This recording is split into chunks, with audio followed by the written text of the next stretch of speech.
Morning spot के साथ मैं हूं अफशीन कुरैशी और मैं हूं आपका मेज़बान Bilal Khan and good morning Pakistan. पूरे पाकिस्तान को मुबारक हो। पूरे पाकिस्तान की जो ब्यूरोक्रेसी थी, जो मिलिटरीली पावर थी और जो वज़ीर आज़म है और फिर फील्ड मार्शल सैयद आसिम मुनीर, इनकी जो कोशिशें हैं वो मेहनत जो थी वो रंग लेकर आ रही है। और वज़ीर दाखिला की भी ख़ास तौर पे अगर वज़ीर ख़ारजा है और दाखिला दोनों की बात कर लें तो दोनों की मेहनत रंग लेकर आई है। और हुआ कुछ यूँ है कि ईरान की पूरी तहज़ीब एक रात में ख़त्म करने की धमकी के बाद अमरीकी सदर यानी कि जो डोनाल्ड ट्रंप है वो अपनी दी गई डेडलाइन से ख़त्म होने से 1.5 घंटा पहले ही ईरान पर बमबारी जो है वो 2 हफ्तों के लिए रोक चुका है। और ये ऐलान कर दिया है डोनाल्ड ट्रंप ने, जबकि सोशल मीडिया पर ये जारी बयान में अमरीकी सदर ने कह दिया है कि ईरान पर हमले को 2 हफ्तों के लिए मुअत्तल कर रहे हैं, उस पर मुत्तफिक हैं, 2 तरफा जंगबंदी होगी इस शर्त के साथ ईरान अपने हरमुज़ को मुकम्मल खोल देगा। बिल्कुल। अब देखें ना, पूरी दुनिया की नज़रें इस डेडलाइन पर थी। एक अमरीकी सदर डोनाल्ड ट्रंप जो हैं वो ट्वीट करते हैं और वो इस तरह की बात करते हैं कि वो एक तरह से जिस तरह कहते हैं ना कि पूरी दुनिया में वो इल्ज़ाम लगाते हैं मुसलमानों पर कि वो टेररिज्म फैलाते हैं। ख़ुद उन्होंने जो टेररिज्म फैलाया उसकी मिसाल कहीं नहीं मिलती, क्योंकि वो थर्ड वर्ल्ड होने वाली थी कल रात अगर ये पाकिस्तान मीडिएट नहीं करता। फिर से एक दफ़ा पाकिस्तान को कॉन्ग्रेचुलेशंस। शहबाज शरीफ पाकिस्तान के वज़ीर आज़म और फील्ड मार्शल सैयद आसिम मुनीर, इनकी काविशों और इनकी गुफ्तगू से जो है ना पाकिस्तानी क़यादत की दरख्वास्त पर ईरान पर हमले मुअत्तल करने पर अमरीका रजामंद हुआ। और उन्होंने कहा अपने ट्वीट में कि मैं समझता हूँ कि काबिल अमल बुनियाद है जिस पर बातचीत होगी। अमरीकी सदर बोले कि हम पहले ही तमाम अस्करी अहदाफ हासिल कर चुके हैं, बल्कि इनसे आगे बढ़ चुके हैं और मशरिक़ वुस्ता में अमन से मुतालिक हतमी मुआहदे के करीब पहुँच चुके हैं। हमें ईरान की जानिब से 10 नुकाती तजवीज़ मौसूल हुई। अच्छा, पहले जब इनको ये 10 नुकाती तजवीज़ मौसूल हो रही थी या जितने भी नुकात ईरान अपना पेश कर रहा था उनके सामने, तब नहीं मान रहे थे। अब क्योंकि इनकी इज्जत पे बात आ जाती, ज़ाहिर है इनको हमला करने की तो इनके अंदर हिम्मत नहीं थी, चाहे वो जितनी बड़ी वो जंग एक्सलेट करती। लेकिन जो है सारी दुनिया की नज़रें थी इस चीज़ पर, तो वो ऐसी कोई हिम्मत नहीं, ऐसी कोई हिमाकत नहीं कर सके। लेकिन फिर उनको ये जो 10 नुकाती एजेंडा है ईरान का उस पर अमल करना पड़ा। और अब वो अगर जंगबंदी करते हैं तो ईरान भी आपना हुर्मज़ खोलता है, ईरान आपना हुर्मज़ नहीं खोलता तो जंगबंदी जब तक ये नहीं होगी तो ईरान क्यों आपके कहने पर अमल करे। अच्छा, वज़ीर आज़म शहबाज शरीफ की अगर बात करें ना तो उनका जो ट्वीट है वो इस वक्त टॉप ट्रेंडिंग में चल रहा है। और अमरीकी सदर डोनाल्ड ट्रंप से डेडलाइन के अंदर 2 हफ्तों की तौसीअ की दरख्वास्त की थी। वज़ीर आज़म ने जज़्ब खैर सगाली के तहत जो ईरानी भाई हैं उनसे अपना हरमुज़ को 2 हफ्तों के लिए खोलने की भी दरख्वास्त की है। जबकि साथ साथ ये भी आपको बताते चलें कि ईरान ने पाकिस्तान की जानिब से पेश की गई जो 2 हफ्तों की जंगबंदी की तजवीज़ थी वो कबूल कर ली है, जबकि ईरानी क़यादत ने भी इसकी बाकायदा मंजूरी दी है। ये आपको बड़ी ऑथेंटिक जो है सोर्सेज से बता रहे हैं कि कल रात से ये पूरा मामला चलता दिखाई दिया। टेबल टॉक हो रही थी, फ़ोन कॉल्स हो रहे थे, पूरी रात सर जोड़कर बैठे हुए थे सब कि डेडलाइन के बाद क्या होगा। तो डेडलाइन से पहले ही ईरानी मीडिया के मुताबिक जंगबंदी का ये फैसला खित्ते के अंदर कशीदगी कम करने की जानिब एक बड़ा कदम करार दिया जा रहा है। जबकि ईरानी वज़ीर ख़ारजा जो अब्बास इराक़ची साहब हैं वो बड़े पॉपुलर इस वक्त शख्सियत बन चुके हैं। अगर ईरान पर हमले मुकम्मल तौर पर रोक दिए जाएं, उन्होंने कहा, तो ईरान भी अपनी कार्रवाइयाँ मुअत्तल कर देगा। एग्जैक्टली यही तो पॉइंट है सारा कि जंग डोनाल्ड ट्रंप ने जो अमेरिका और इसराइल के कहने पर शुरू की और अब जब उसकी बात अटक गई है आपना हुर्मज़ पर आकर, तो यहाँ पर फिर वो उसको ईरान के जो एजेंडाज हैं उस पर भी अमल करना पड़ा। तो जब उसको ये पहले ही वो कर लेता, मतलब पहले ही जंग नहीं स्टार्ट करता, अभी भी तो उसको जंग रोकनी पड़ी ना। लेकिन ये जो 2 हफ्ते की सीज़ फायर है ना, मैं नहीं समझती ये 2 हफ्ते की सीज़ फायर पर भी अमल करेगा, क्योंकि अमेरिका और इसराइल, ये जो हमेशा कहा जाता है ना यहूद व नसारा से होशियार हो, ये कभी भी अपनी बात के पूरे नहीं अमल करते। तो इसका मतलब यही है कि ये इस 2 हफ्ते की सीज़ फायर पर भी अमल नहीं करेगा, बीच में कुछ ना कुछ खराबी करेगा। अच्छा, अब्बास इराक़ची साहब ने यह भी कहा कि ईरानी फ़ौज के साथ राब्ते में रहते हुए अपना हरमुज़ से 2 हफ्तों तक महफूज ट्रांजिट मुमकिन बनाया जा सकता है। जबकि ईरानी मीडिया ये दावा कर रहा है कि अमरीका ने जंग के खात्मे के लिए ईरान की शराइत तस्लीम कर ली है। 10 नुकाती एजेंडा पेश किया गया, जिसके बाद 2 हफ्तों की जंगबंदी का ऐलान किया गया है। Seize fire for 2 weeks. एक अमरीकी एहलकार ने भी तस्दीक कर दी कि मुआहदे के तहत ईरान के खिलाफ फौजी कार्रवाइयाँ हमने रोक दी हैं। We just stepped backward. और दूसरी जानिब इसराइली मीडिया भी ये कोट कर रहा है कि वाइट हाउस हुकाम के मुताबिक इसराइल ने भी इस आर्जी जंगबंदी से इत्तेफाक किया है। جس میں خطے کی کشیدگی کم ہونے کی اب امید ظاہر کی جا رہی ہے. اوبویسلی اسٹریٹ آف ہارموز کھلے گا, پیٹرول کی قیمتیں واپس معمول کے مطابق آئیں بلکہ گی. بہت زیادہ ابھی ہی رات میں ہی خبر آ گئی تھی کہ اسٹاک مارکیٹ میں بھی جو مندی تھی وہ صحیح ہو گئی. اسی طرح جو آئل پرائسز ہیں وہ بھی ایک دم سے بہت نیچے چلی گئی اور بہت اچھی اب صورتحال ہے. اوور آل ہر چیز اب بہت صحیح جا رہی ہے, لیکن دیکھنا یہ کہ 2 ہفتے کی سیز فائر پر کتنا عمل درآمد کرتا ہے امریکہ اور اسرائیل. اسی پر بات کرتے ہیں. ماہر عالمی امور مشرق وسطیٰ منور حسین پور صاحب ہمارے ساتھ موجود ہیں, جوائن کر چکے ہمارے پینلسٹ ہیں. جب سے یہ 1 مہینہ 10 دن سے جو ہے وہ پوری جنگ چل رہی تھی تب سے ہمارے ساتھ انالیسس کا سلسلہ جاری تھا. منور صاحب السلام علیکم, گڈ مارننگ. السلام علیکم. منور صاحب تھوڑا سا بھی ہمیں جوائن کریں گے تھوڑی سی دیر میں. وائٹ ہاؤس کے بارے میں بتا دیں کہ وائٹ ہاؤس کے ایک عہدیدار نے کہہ دیا ہے کہ اسرائیل نے بھی عارضی جنگ بندی پر اتفاق کر لیا ہے. وائٹ ہاؤس سے بتایا جا رہا ہے کہ اسرائیل نے ایران پر بمباری روک دی ہے اور وہ بھی مذاکرات میں شامل ہوگا, جبکہ ڈونلڈ ٹرمپ نے ایران کو آبِ ہرمز کو دوبارہ کھولنے یا سویلین انفراسٹرکچر پر حملوں کی ڈیڈ لائن سے صرف 1.5 گھنٹہ قبل ہی جنگ بندی کا اعلان کیا. بالکل. وزیر اعظم شہباز شریف نے امریکی صدر ڈونلڈ ٹرمپ سے ڈیڈ لائن میں 2 ہفتے توسیع کی بھی اپیل. بالکل منور صاحب ہمیں دوبارہ جوائن کر چکے ہیں. السلام علیکم, گڈ مارننگ. السلام علیکم منور صاحب, بہت اچھا تجزیہ ہوتا ہے آپ کا ہمیشہ سے. تو اب آج جو ہے اتنا امپورٹنٹ ڈے اور کل رات جو ہے جس طرح سے پوری دنیا کی نظریں اسی اسکرین پر تھیں, انہی ٹویٹس پر تھیں, تو یہ بتائیے کہ اب یہ آپ جو یہ سیز فائر 2 ہفتے کی سیز فائر دیکھ رہے ہیں, یہ واقعی 2 ہفتے عمل کرے گا اسرائیل امریکہ اس پر, یا پھر بیچ میں پھر وہ کوئی بیچ آف پیس اور ایکٹ آف ایگریشن ہو جائے گا؟ منور صاحب آپ ہمیں سن سکتے ہیں؟ میری آواز آ رہی ہے؟ جی جی بالکل آواز آ رہی ہے. ذرا سوال آپ نے سنا ہوگا, اس کے جواب کے ہم منتظر ہیں. اہم ڈیولپمنٹ ہے اور اس کو آپ ڈفرینٹ اینگل سے دیکھ سکتے ہیں. ایک تو اینگل اس کا یہ ہے کہ یہ جیت کی کامیابی ہوئی ہے, امن کی کامیابی ہوئی ہے. ٹھیک ہے, غالباً منور صاحب کی آواز تھوڑی سی سننے سے قاصر ہے. دوبارہ جوائن کریں گے ابھی کچھ ہی دیر میں, کیونکہ آبویسلی ہم نے دیکھا کہ پوری رات ٹرانسمیشنز ہوتی رہی ہیں اور جنگ کو جو ہے وہ روکنے کے لیے سر جوڑ کر جو ہے وہ تینوں جو ممالک ہیں, خاص طور پہ ایران, پاکستان اور ایک اور ملک ہے جس نے جو ہے وہ تہلکہ مچا کے رکھا ہوا تھا, وہ ہے امریکہ. یہ بھی پریشان تھا کہ کرنا کیا ہے, لیکن ہوا کچھ یوں کہ 1.5 گھنٹے پہلے ہی ایک ٹویٹ کر دیا گیا ڈیڈ لائن سے پہلے ہی, اور اس میں یہ کہا گیا کہ بھئی ہم نے جو کارروائی کرنی تھی اب ہم وہ روک رہے ہیں. آپ کو یاد دلاتے چلیں کہ بڑی ہی کوئی مضحکہ خیز اور غلیظ قسم کی جو ہے وہ گفتگو ایک ٹویٹ آیا تھا سامنے, جس کے اندر کچھ باتیں ایران کے لیے کی گئی تھی اور یہ کہا گیا تھا کہ منڈے کا دن اور ٹیوزڈے کا دن جو ہے وہ برج ڈے اور جو ہے وہ آئل ڈے ہوگا. اس کے بعد ایک کشیدگی تھی کہ اب ہونے کیا جا رہا ہے دنیا کے اندر, ایک جنگ, تیسری عالمی جنگ کی طرف جا رہی تھی. مطلب میں یہ سوچ رہی ہوں کہ اتنا فرسٹریشن میں جو ڈونلڈ ٹرمپ نے وہ اپنا ٹویٹ کیا تھا جس میں اتنی سلینگ لینگویج یوز کی تھی کہ مطلب ساری دنیا ان کا مذاق اڑا رہی تھی, اور اتنی ہی مطلب بے عزتی کے ساتھ واپس پیچھے بھی ہٹیں, یعنی کہ اگر اتنا ہی ان میں دم ہوتا تو یہ آگے حملہ بھی کرتے. ٹھیک ہے, منور صاحب سے دوبارہ سوال کر لیتے ہیں, جوائن کر چکے ہیں. منور صاحب سوال یہ ہے کہ اس وقت یہ جو آپ پورا سینیریو دیکھ رہے ہیں اپنے مائکروسکوپک انالیسس کو سامنے رکھتے ہوئے, 1.5 گھنٹے پہلے ہی بیک آف کر جانا, 1.5 گھنٹے پہلے ہی کہہ دینا کہ ہم نے وہی 10 نکاتی ایجنڈا وہ مان لیا ہے, وہ قابل اعتماد ہو سکتے ہیں, وہ قابل قبول ہو سکتے ہیں, 2 ہفتے کا ٹائم دے دیا ہے, 14 ڈیز. کیا سمجھتے ہیں یہ عارضی ہے؟ جی پہلے تو بہت شکریہ آپ کو, آپ کی ٹیم کو, آپ کے دیکھنے والوں کو صبح بخیر. دیکھیں اس کو مختلف اینگل دیکھ سکتے ہیں. اس میں ایک تو امن کی فتح ہوئی ہے جی, دوسرا اس میں جو پاکستان کی حوالے سے جتنے بھی مت تھے پاکستان نے اس کو شیٹر کیا ہے. صحیح. تیسرا یہ کہ فیلڈ مارشل صاحب نے مئی 2025 میں جنگ جتوائی اور اب امن جتوا کے دیا ہے. اور چوتھا یہ کہ امریکہ اب گلوبل پاور نہیں رہا, امریکہ صرف اب ریجنل پاور ہے اور ویسٹرن ہیمسفیئر میں.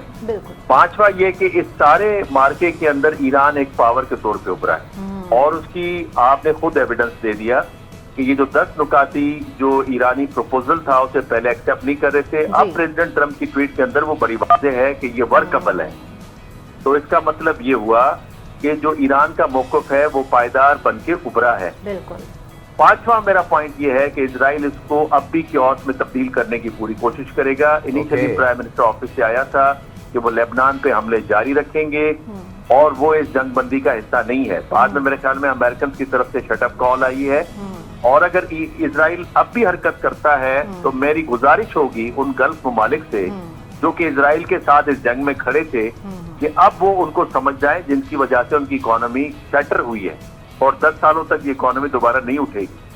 और 7वां पॉइंट ये है कि ये जो वर्ल्ड ऑर्डर है ये अब क्रिपल कर गया है, बिकॉज अगर ये काम कर रहा होता तो यूनाइटेड नेशन ये पीस करवाता, पाकिस्तान में करवाता। ठीक है। दूसरी बात ये कि जो रूल्स हैं इंटरनेशनल ऑर्डर के वो पसे पुष्ट रख दिए गए और वो इम्प्लीमेंट नहीं हो रहे थे, चाहे वो इंटरनेशनल लॉ है, ह्यूमैनिटेरियन लॉज हैं, जंग के कवानीन हैं, ह्यूमन राइट्स जैसी रिजीम्स हैं, वो आपको इस वक्त इफेक्टिव नजर नहीं आ रही। तो लिहाजा एक नया ऑर्डर जो है वो वजूद में आ रहा है और उसमें जो मिडिल रेंज पार्ट है लाइक पाकिस्तान, तुर्की, सऊदी अरब, मिस्र और इसके साथ साथ जो इंडोनेशिया को ले लीजिए, ईरान को ले लीजिए, ये इस रीजन के अंदर कलीदी किरदार अदा करेंगे। और मेरा लास्ट पॉइंट ये है कि जो चाइना है उसका इसके अंदर बड़ा कलीदी किरदार है। चाइना ने इवन ईरानियों को भी कन्विंस किया और बड़ा बोल्ड मैसेज दिया अमेरिकन को, और फिर नॉर्थ कोरिया के जो किम जॉन है उनकी तरफ से जो धमकी गई थी कि अगर न्यूक्लियर वेपन का इस्तेमाल हुआ तो फिर वो भी अपने न्यूक्लियर वेपन को अनलीश कर देंगे। मेरा ख्याल है सेवरल फैक्टर्स ने अपना किरदार अदा किया है, लेकिन मैन ऑफ द मैच आपकी leadership, political and military leadership है और पाकिस्तान को क्रेडिट किया है। जबरदस्त, बिल्कुल। अच्छा मुन्नार साहब, ये भी बताइएगा कि ईरान ने जो 10 नुकाती उसका मंशूर है उसमें क्या क्या पॉइंट्स रेज किया है?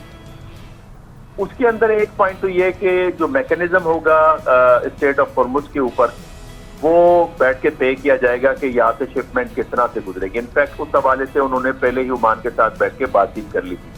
दूसरा ये था कि जंग मुकम्मल तौर पे खत्म होगी। ठीक है। तीसरा ये था कि ईरान के ऊपर जितनी पाबंदियां हैं वो उठा ली जाएंगी। चौथा ये था कि ईरान के जो फ्रीज एसेट्स हैं, चाहे वो अमेरिका में है, वेस्ट में है या मुस्लिम वर्ल्ड जैसे कतर के। जी।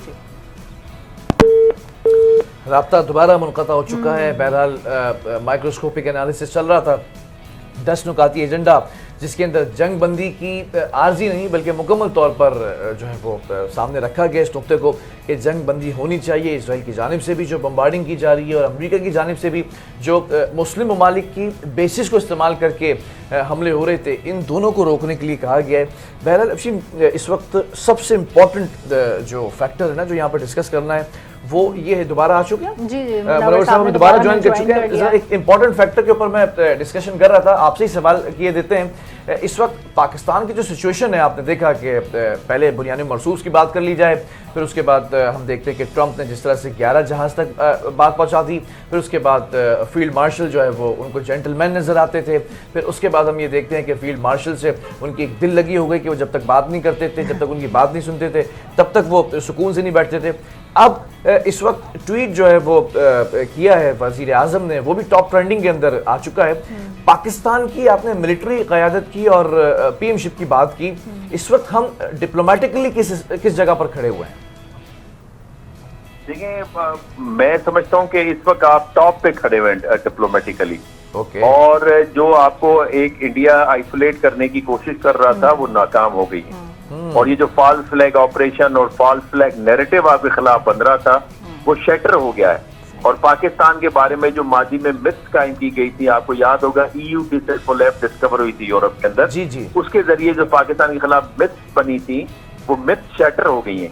देखिए, पाकिस्तान ने इस पूरे टाइम में, जो कि बहुत नाजुक टाइम था, जो मई 2025 से शुरू होता है, इंडिया की फेंटी लगाई, उसके बाद अफगानिस्तान में टेरर नेटवर्क की कमर तोड़ी, उसके साथ ईरान के साथ खड़े रहे, सऊदी अरब को कन्विंस किया कि स्ट्रेटेजिक रेजिस्टेंस शो करें और उनके साथ भी इत्तेहाद का मुजाहरा किया, और मुस्लिम दुनिया के अंदर जो एक पोलराइजेशन थी उसको रोका, और जो मेजर पार्ट थे और मेजर की प्लेयर्स थे इंटरनेशनल सिस्टम में, जिसमें China, Russia, America, European union वगैरह, उनको ऑन बोर्ड लिया। एक बैलेंस पॉलिसी के तहत सबका स्टेक डेवलप किया कि पीस सबके लिए जरूरी है और वॉर सबको नुकसान देगी। तो मेरा ख्याल है ये कमाल है। ये आपको याद होगा जब आप डिप्लोमेसी पढ़ते हैं तो उसमें बिस्मार्क को याद करते हैं यूरोपियन डिप्लोमेसी के अंदर। मेरा ख्याल है आने वाले दिनों में जो पाकिस्तान का केस है डिप्लोमेसी का, जिस तरह से मार्का हक 2025 को इस वक्त स्ट्रेटेजिस्ट पढ़ रहे हैं, उस पर डिस्कस कर रहे हैं, इसी तरह ये जो डिप्लोमेसी है जिसको आप शटल डिप्लोमेसी और टेलीफोनिक डिप्लोमेसी भी कह सकते हैं, जो हमने की है वो मेरा ख्याल है आने वाले दिनों में एज अ केस स्टडी पढ़ाया जाएगा, पढ़ाया भी जाएगा। बल्कि मैं तो ये कहती हूँ कि अब जो बुक्स पब्लिश होंगी सोशल स्टडीज़ की और आईआर की, तो उसमें पाकिस्तान के लिए कितने अच्छे अल्फाज में ये सारे मार्के बयान किए जाएंगे। अच्छा, साथ ही मुनव्वर साहब, ये कहना गलत नहीं होगा कि डोनाल्ड ट्रंप ने खुद अपने सर पे जो पीस, नोबेल पीस का जो ताज था वो उठा के पाकिस्तान के सर पे रख दिया। ये कहीं पे बात हो रही थी कि अगर अब नोबेल पीस प्राइज मिलेगा वो तो अब शेयर करना पड़ेगा ना, बल्कि वो तो मिलेगा भी इस तरफ ही। जी, अच्छा, वो देखे ना, अब यूनाइटेड नेशन के जो सेक्रेटरी जनरल है उधर से भी एक बयान आ गया है, उन्होंने पाकिस्तान की तारीफ की है, ऑस्ट्रेलिया ने स्पेशल कॉल की है, न्यूजीलैंड ने कॉल की है, और उसके अलावा जो इजिप्ट के फॉरेन मिनिस्टर हैं डॉक्टर बदर, उन्होंने कॉल करके बात की है, टर्की के फॉरेन मिनिस्टर हकान फिदान ने बात की है, सऊदी अरब के प्रिंस फैसल बिन फरहान अल सऊद ने बात की और तारीफ की है, मोराको के फॉरेन मिनिस्टर नसर ने बात की है। तो आप यू कैन इमेजिन कि जहाँ पे ग्लोबल पावर्स आपके साथ इन टच हैं, वहाँ पे जो मिडिल रेंज पावर्स हैं वो भी कॉल करके आपकी तारीफ कर रहे हैं। उससे पहले जापानीज फॉरेन मिनिस्टर भी इन टच थे।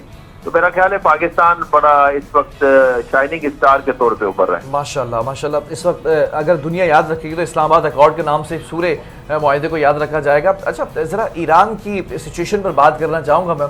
इस वक्त जब हम बात करते हैं आपने हॉर्मुज़ की, तो उसको मुकम्मल तौर पर जो है वो बंद किया हुआ था, और फिर माइनिंग की भी खबरें आ रही थी, फिर नेटवर्क और केबल जो ज़ेरे समंदर है उसको भी काटने की बातें सामने आ रही थी। दूसरी तरफ अमेरिका हमले करने के लिए तैयार बैठा हुआ था। अभी ये जो सीज़ फायर हुआ है, आप इसको कैसे देख रहे हैं कि ये 14 डेज़ के अंदर किसी किस्म की कोई कहीं से खिलाफ वर्जी हो सकती है? कोई लीकेजेस हैं इस मुआहदे के अंदर? नहीं, मेरे ख्याल में स्टेट ऑफ हॉर्मुज़ जहाँ तक मेरी अंडरस्टैंडिंग है वो मैकेनिज्म के तहत खुला ही रहेगा। उसमें मेरा ख्याल में फर्क सिर्फ ये था कि अमेरिका चाहता था कि बगैर रोक टोक के किसी भी मैकेनिज्म के बगैर बिल्कुल फ्री उसके अंदर नेविगेशन या शिप का आना जाना हो। ठीक है। और ईरानियों का पर्सपेक्टिव ये था कि ये खुल जाएगी, लेकिन इसमें इसका कंट्रोल जो है वो IRGC के पास रहेगा।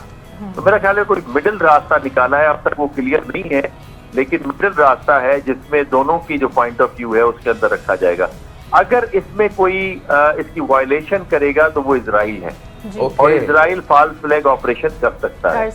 और इजराइल जो है चूंकि वो इसको आर्मागेडॉन बनाना चाह रहा था, और जो एवेलेंजिकल को एक मैसेज पास ऑन करना चाह रहा था कि ये वही जंग है जिसमें ईसा अलैहिस्सलाम वापस आएंगे और एंटी क्रिस्ट भी वापस आएंगे।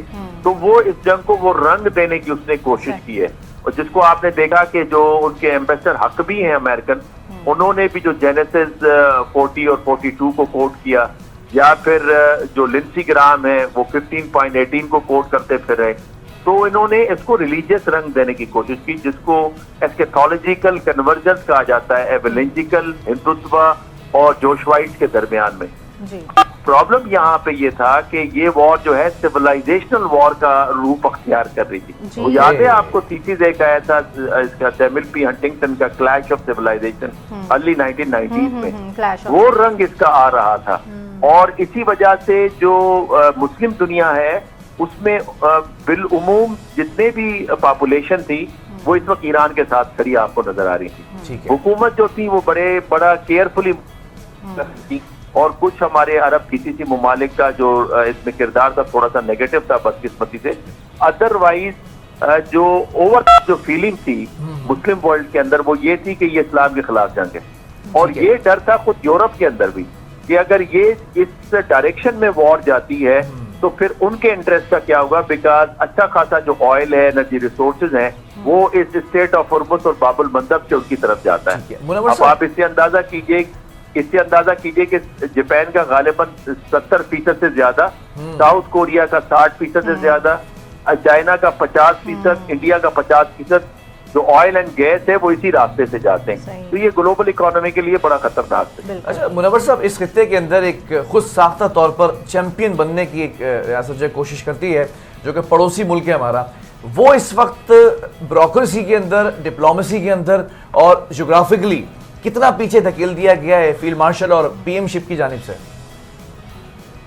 جی پہلے تو مارکہ حق میں جو ان کا تاثر تھا کہ وہ ان کے پاس بلو نیوی ہے اور وہی ایک پاور پوزیشن کے اندر ہے اور وہی فقط آپشن ہے اس خطے کے اندر، وہ میرا خیال میں مت توڑ دی تھی پاکستان نے۔ اور پھر جب پاکستان نے امن کی شروعات کی، بات چیت کی، تو آپ کو یاد ہوگا کہ جو ان کے فارن منسٹر جے شنکر ہیں، انہوں نے انتہائی نازیبا الفاظ استعمال کیے، جو کہ وہ حقیقت میں خود کام وہی کرتے تھے مودی کے لیے جب مودی چائنا وزٹ پہ جاتے تھے۔ تو اور یہ بات میں بینگ پاکستانی نہیں کہہ رہا، یہ ان کے سیزنڈ جرنلسٹ نے ود ایویڈنسز یہ باتیں کی ہیں۔ اینی وے، تو اب جو پاکستان کی جو یہ ڈپلومیٹک سکسیس ہے، in fact Pakistan has become the centre of diplomacy. بالکل، جو بھارت 2024 اور 2025 کی شروعات میں کہتا تھا کہ India is a centre of diplomacy, آج پاکستان سفارتکاری کا مرکز ہے۔ آپ اس سے اندازہ کریں نا کہ ایک گلوبل کی ایکٹر اور ایک ریجنل کی ایکٹر وہ اسلام آباد میں بیٹھیں گے، اور پھر جو چائنا کے نمائندے ہوں گے انفیکٹ وہ بھی یہاں پہ ہوں گے۔ تو جو میجر پارٹ ہے وہ بیٹھیں گے کہاں پہ؟ اسلام آباد میں بیٹھیں گے۔ تو سینٹر تو اسلام آباد بنتا ہے نا۔ اور اس کا یاد رکھیے گا، اس کا ایک بڑا امپلیکیشن آئے گا، برکس کے اندر بھی آئے گا اور شنگھائی کوآپریشن کے اندر بھی آئے گا، اور نان الائنمنٹ موومنٹ جو ہے نام، اس کے اندر بھی آئے گا، جہاں پہ انڈیا اپنے آپ کو لیڈنگ کنٹری کہتا تھا۔ اب اس کی وہ پوزیشن نہیں رہے گی بیکاز آف ڈپلومیٹک جو اس کی پوزیشن تھی، اور یہی رونا ہے ان کی اپوزیشن کا۔ منور صاحب، اسلام آباد ایکارڈ کے نام سے تو یہ یاد رکھا جائے گا ہی تاریخ میں بھی، اور مستقبل کے اندر بھی یہ اس نام کو بار بار ہم سنیں گے۔ دنیا کے جو چیمپئنز ہیں جمہوریت کے، ان کے منہ سے ہی سنیں گے، اور سب سے طاقتور جو شخص ہے یونائٹڈ اسٹیٹس آف امریکہ کے جو پریزیڈنٹ ہیں، یعنی کہ پوٹس پریزیڈنٹ جو ہیں، ان کے منہ سے بھی سنیں گے۔ اچھا، اب پاکستان کی اگر اس وقت ہم سچویشن کی بات کریں، آپ نے کہا diplomatically we are at the top, لیکن سوال یہ پیدا ہوتا ہے پاکستان اپنے مفاد کے لیے، اپنی اکانومی کو بہتر کرنے کے لیے، فریش کرنے کے لیے کیا کوئی ایسا معاہدہ کر سکتا ہے، کوئی گیس پائپ لائن کا، کوئی سستے پیٹرول کا، جو پاکستان کے لیے فروٹفل ہو؟ یہ بڑا آپ نے امپورٹنٹ پوائنٹ ریز کیا ہے، میرا خیال ہے اور ان کے ذہن میں ہوگا بھی، یا بھی ہوگا۔ ویسے اس کے کچھ ایویڈنسز بھی آپ کو ملتے ہیں کہ میرا خیال ہے جون تک پاکستان کو ایک اجازت مل گئی تھی کہ وہ ایران کے ساتھ ڈائریکٹ ٹریڈ کے اندر آئے، اور پھر وہ ایران کے جو 1 لاکھ ٹن چاولوں کا آرڈر تھا انڈیا کے لیے، وہ پاکستان کی طرف آیا ہے، اور پھر چاہ بہار کے تھرو جو نارتھ ساؤتھ کوریڈور ہے اس کو پاکستان استعمال کر رہا ہے سینٹرل ایشیا تک ریچ کرنے کے لیے۔ تو یہ جو بیچ میں افغانستان والا معاملہ ہے، اس کو بھی آپ آسانی سے بائی پاس کرتے ہیں۔ جو ہمارا پرانا خواب ہے وہ یہ کہ ہم سینٹرل ایشیا تک ایکسس کریں، تو میرا خیال ہے اب وہ فردر جو راستہ ہے وہ زمینی راستہ بھی کھل جائے گا، اور گیس پائپ لائن کے علاوہ جو ہمیں تیل بھی مل سکتا ہے وہ بھی ہم لیں گے، اور پھر ہمیں یہ بھی پتا ہے کہ 200 میگا واٹ غالباً یا اس سے زیادہ جو بجلی ہے وہ ہماری ایران سے آتی ہے، بلوچستان کے اندر غالباً گوادر کے لیے بھی وہیں سے آتی ہے۔ اور آئل کا کیا کرے گا پھر پاکستان ایران سے، اور چاہ بہار اور دوسرے اور پروجیکٹس؟ اگر چاہ بہار کی بات کریں، کیونکہ چاہ بہار تو انڈیا کے ساتھ اس نے ماضی کے اندر کیا، پھر ہم گوادر کی طرف تھے، چاہ بہار کیا ہماری طرف آتا ہوا نظر آ رہا ہے؟ جی، چاہ بہار اور گوادر لنک اپ ہو جائیں گے، اور یہ باتیں 6-7 مہینے سے چل رہی ہیں کہ جو ایسٹ ویسٹ کوریڈور ہے چائنا کا، وہ رشیا کے نارتھ ساؤتھ کوریڈور کے ساتھ کنیکٹیوٹی کے ساتھ ملایا جائے۔ تو اب یہ ایسٹ سے معاملہ شروع ہوگا اور یہ معاملہ یورپ تک جائے گا۔ یہ جو بھارت کا خواب تھا نا آئی میک کا، جس میں انڈیا اور مڈل ایسٹ اور اسرائیل سے ہوتا ہوا وہ پھر یورپ جانے والا جو ایک کوریڈور تھا، وہ اس وارز نے اسے بالکل ختم کر دیا ہے۔ تو لہٰذا الٹرنیٹو جو آپشن ہے کنیکٹیوٹی کا وہ یہی ہے، جو جس میں زیادہ انویسٹمنٹ بھی ہے، پریکٹیکل بھی ہے، کام بھی ہوا ہوا ہے، اور اس پہ غالباً ہماری ٹریفک شروع بھی ہو گئی ہے۔ جس طرح میں نے پہلے کہا کہ چاہ بہار کے تھرو آپ سینٹرل ایشیا آپ ایکسس کر رہے ہیں، اور میرا خیال ہے اس کے پیچھے پوری چائنا کی سپورٹ بھی ہے، رشیا کی سپورٹ بھی ہے، اور رشینز اور چائنیز میں آپ کو بتاؤں کہ انٹیلیجنس پاکستان کے ساتھ شیئرنگ بھی ہے۔ افغانستان میں جو کچھ ہوتا رہا وہ شیئرنگ بھی ہوتی رہی ہے، بیکاز جو کچھ انڈیا کرتا رہا ہے وہ رشینز نے ہمیں اس سے آگاہ کیا تھا، اور یہی وجہ ہے کہ رشیا کا جو ایک الائنس ہے سینٹرل ایشیا میں، جس میں 4 سینٹرل ایشین اور بیلاروس اور رشیا شامل ہیں، جو ریپڈ ایکشن فورس انہوں نے بنائی ہے، पिछले साल उन्होंने पाकिस्तान को उसमें दावत दी थी कि आप इसका हिस्सा बन जाएं। ठीक है। तो वो आप उसी सूरत में दावत देते हैं जब आपकी अंडरस्टैंडिंग होती है। तो अब आप देखेंगे पाकिस्तान में जो इन्वेस्टमेंट है वो रशियंस भी आएंगी अच्छा। और बाकी ममालिक की भी आएगी। अच्छा। जी इंशाल्लाह। अच्छा, हम और ये एक टापी की भी मौका बात है। कर लेते हैं जरा सा। मनोहर साहब, आपका इसके ऊपर एक्सपर्ट कमेंट आ जाएगा तो ये ज्यादा अच्छा हो जाएगा। टापी से अब हम टाप की तरफ आ गए हैं। ताजिकिस्तान, पाकिस्तान, अफगानिस्तान जो गैस पाइपलाइन है, इसमें से इंडिया जो है वो अलग हो गया है, निकल गया है। इसके बारे में आप क्या समझते हैं कि इन फ्यूचर इसको कैसे देख रहे हैं, इस प्रोजेक्ट को?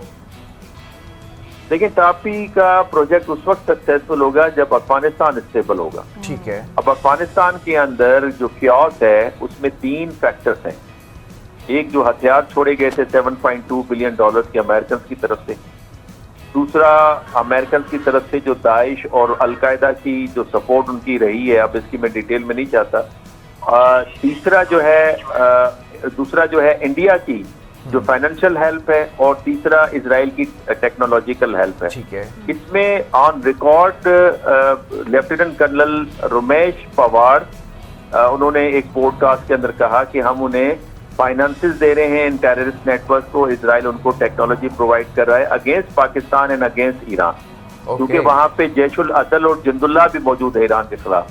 वहां पे ETIM मौजूद है टर्की के खिलाफ। वहां पे आप TTP, PLA, PLF, लश्कर एहरार पाकिस्तान के खिलाफ, दाइश और अलकायदा सेंट्रल एशिया और रशिया के खिलाफ। तो इनके को जो टेक्नोलॉजिकल हेल्प दे रहा है इजराइल दे रहा है, मॉनेटरी हेल्प दे रहा है इंडिया। और पिछले 2024 में फेटअप की एक रिपोर्ट थी कि इंडिया टेरर फाइनेंसिंग कर रहा है और सेंटर बना है इलीगल वेपन्स की तस्दीक का। और आपको याद होगा जॉर्ज सोरो बड़ा इंपॉर्टेंट कैरेक्टर है और CIA के साथ अटैच रहा है, बिलियनियर है, और ये दुनिया में वेलवेट और सॉफ्ट रेवोल्यूशन लाने में मशहूर है। जो यूक्रेन के अंदर वेलवेट रेवोल्यूशन आया था वो इन्हीं की वजह से आया था। ईरान में भी इन्होंने 2-3 अटेम्प्ट की। उनकी एक स्टेटमेंट थी इंडिया के हवाले से कि मोदी इंडिया की जमहूरियत के लिए खतरा है और ये दुनिया के अंदर टेरर फाइनेंसिंग कर रहे हैं। तो प्लेंटी ऑफ एविडेंसेस हैं जहां पे ये अफगानिस्तान को डिस्टेबलाइज करे। तो अफगानिस्तान जब तक स्टेबल नहीं होता तो ये टापी वाला जो प्रोजेक्ट है ये थोड़ा सा वो जो पाइपलाइन वाला जमीनी रास्ते से वो मुतासर होगा। अलबत्ता ईरान के रास्ते, चाबहार के रास्ते ये अब हो सकता है कि ये सिलसिला शुरू हो जाए। चाबहार को गवादर के साथ कनेक्ट किया जाए और बाकी फिर सारा सिलसिला चाइना तक इस जमीनी रास्ते से हो जाए। ठीक है, बहुत शुक्रिया आपके कीमती वक्त का। आपने कीमती वक्त चुनाने का मौका भी दिया। हम देख रहे थे पूरी रात आप जो है वो टीवी चैनल्स पर भी और सोशल मीडिया पर भी तमाम चीज़ों की ब्रीफिंग करते रहे, देते रहे। और आप भी जो है वो एक तरह से वॉरियर ही हैं, क्योंकि इस जंग के अंदर जो लोग एनालिसिस दे रहे थे, जो उस झूठे प्रोपेगेंडा को तोड़ने की कोशिश कर रहे थे जो बनाया जा रहा था, तो वो भी फ्रंट लाइन वॉरियर्स के अंदर आते हैं। तो thank you so very much. Munawar Panwar साहब हमारे साथ मौजूद थे और बड़ी अच्छी बात है ये, और बड़ी फ्रूटफुल मीनिंगफुल जो है वो इस वक्त डिप्लोमेसी देखने को मिल रही है। पाकिस्तान के जो इस वक्त हिस्ट्री के स्टूडेंट्स हैं ना, और पाकिस्तान के अंदर जो इस वक्त इंटरनेशनल रिलेशंस के स्टूडेंट्स हैं, उनके लिए केस स्टडीज़ इस वक्त आना शुरू हो चुके हैं। फील्ड मार्शल सैयद आसिम मुनीर हो, चाहे वो PM शिप हो, चाहे वो इसहाक डार साहब हो डेप्टी प्राइम मिनिस्टर, ये जो इस वक्त पूरा सिनेरियो बिल्ट हुआ है ना, इसको टेकअप किया है पाकिस्तान ने बड़ी खूबसूरती से। बिल्कुल, और बहुत अच्छी तरह से इस वक्त जो है ना अपग्रेडेशन चल रही होगी। हमारी जितनी भी सिलेबस और बुक्स हैं उनमें के जो भी पाकिस्तान है ना वो बहुत ज़्यादा हाईलाइटेड होगा। बहरहाल इतनी अच्छी बातें हो गई हैं, पाकिस्तान का इमेज पूरी दुनिया में उभर कर आ गया है। तो पाकिस्तान के ही कुछ इलाके ऐसे हैं जो हम रोज़ाना आपको बताते हैं, दिखाते हैं और डॉक्यूमेंट्री बनाते हैं। इसका ज़रा सा एक चस्का ले लेते हैं, इसका भी एक अपना मज़ा है। और आज आपको सवात का जो सफ़ेद महल है ना, उसकी सैर कराने लेकर जा रहे हैं। दुनिया की सैर करने के बाद अब आपको सवात की सैर करनी पड़ेगी। छोटी सी documentary, let's watch this. Swat की वादियां कुदरती हुस्न और सरसब्ज पहाड़ों की वजह से मशहूर हैं, और जो लोग शिमाली पाकिस्तान की सैर के लिए आते हैं वो मरगजार में वक्त गुजारना लाजमी समझते हैं। यहाँ के बुलंद पहाड़, घने सब्जे और ठंडी हवाएं हर सयाह को अपने शहर में जकड़ लेती हैं। मरगजार में वाक़े सफेद महल अपनी तारीखी अहमियत और शाही शान के बाइस न सिर्फ आंखों को भाता है बल्कि दिल को भी सुकून पहुंचाता है। सैदू शरीफ से तकरीबन 13 किलोमीटर और मैंगोरा से 12 किलोमीटर की मुसाफत पर वाक़े सफेद महल को इब्तिदा में सवाती ताजमहल कहा गया, बाद में इसे मोती महल और आखिर में सफेद महल के नाम से जाना गया। इस महल की तामीर का फैसला सवात के बानी मियां गुल अब्दुल वदूद अल मारूफ बादशाह साहब ने 1930 की दिहाई में किया और ये 1941 में मुकम्मल हुआ। महल का नक्शा बेल्जियम के इंजीनियर ने बनाया और इसमें इस्तेमाल होने वाला संगे मरमर राजस्थान से मंगवाया गया था, जो ताजमहल के संगे मरमर से भी ताल्लुक रखता था। तुर्की से आए कारीगर, बेल्जियम से लाया गया कांसी और इंग्लैंड से मंगवाए गए बरकी आलात सफेद महल की तामीर में इस्तेमाल हुए, जिससे इसकी खूबसूरती और जदीदियत में इजाफा हुआ। सफेद महल सतह समंदर से तकरीबन 7000 फीट की बुलंदी पर वाक़ है। इसका रकबा तकरीबन 1800 मुरब्बा गज है और बुलंदी 35 फीट है। महल में 3 अहम हिस्से थे। मरकजी हिस्सा बादशाह साहब के लिए, दूसरा हिस्सा अहम शख्सियात के लिए और तीसरा हिस्सा इस दौर के अंग्रेज हुक्मरानों और खवातीन के लिए मखसूस था। महल के अकबी हिस्से में खद्दाम और बावर्चियों के लिए कमरे थे। ये महल विक्टोरियन तर्ज तामीर पर बनाया गया और इसकी छत मुख्तलिफ तहों पर मुश्तमिल है, जिनमें कांसी, देवदार लकड़ी, चूना, मट्टी और लोहा शामिल है। महल में लगाए गए बरकी आलात और छत में नस्ब पंखे आज भी काम करते हैं और गर्मी के बावजूद महल के अंदर सुकून भरा माहौल बरकरार रहता है। इमारत में drawing room, dining hall, meeting room और बादशाह साहब का जाती कमरा मौजूद था, जबकि अहाते में मुतादिद कमरे मुख्तलिफ दर्जों में बनाए गए थे ताकि बादशाह, अहले खाना, वजीर और मुशीर सब के लिए आरामदेह क़याम मुमकिन हो। सफेद महल के वसी सब्ज़ार में संगे मरमर की बेंचें और मेजें मौजूद हैं और बादशाह साहब की मस्जिद भी इसी इलाके में कायम थी, जहां वो वजीरों और अहले खाना के साथ बाजमात नमाज पढ़ते और कुरान की तिलावत करते थे। महल के अहाते में एक हाइकिंग ट्रैक और 200 साल पुराना चिनार भी मौजूद है, जिसके नीचे बैठकर कुदरती खूबसूरती का लुत्फ लिया जा सकता है और चश्मे का पानी माहौल को मजीद पुरकशिश बनाता है। बादशाह साहब के जमाने में ये महल रियासती उमूर के लिए भी इस्तेमाल होता था और यहाँ मुल्की और गैर मुल्की शख्सियात जैसे पाकिस्तान के पहले वजीर आजम लियाकत अली खान और बरतानिया की मलका एलिजाबेथ दोम भी कयाम करते थे। सफेद महल में बादशाह साहब मौसम गर्मा में कयाम करते हुए तमाम रियासती उमूर निपटाते और शाही फरमान जारी करते थे। 1971 में बादशाह साहब के इंतकाल के बाद सफेद महल को सयाहती मुकाम में तब्दील किया गया और बाद में उसे बाकायदा होटल की हैसियत दे दी गई। आज ये महल तारीखी अहमियत, आला तर्ज तामीर और कुदरती हुस्न के सबब सयाहों की पसंदीदा मंजिल है और बादशाह साहब का जाती कमरा अब भी अपनी असली हालत में मौजूद है, जो इस शाही इमारत की असल शान को महफूज रखता है। सफेद महल न सिर्फ सवात के तारीखी विरसे की अलामत है बल्कि कुदरती खूबसूरती और शाही तामीरात का शाहकार भी है। यहाँ आने वाले सयाह न सिर्फ वादी के दिलकश मनाजिर से लुत्फ अंदोज होते हैं बल्कि एक शाही दौर की झलक भी महसूस कर सकते हैं, जो आज के जदीद दौर में भी अपनी जाज़बियत बरकरार रखती है।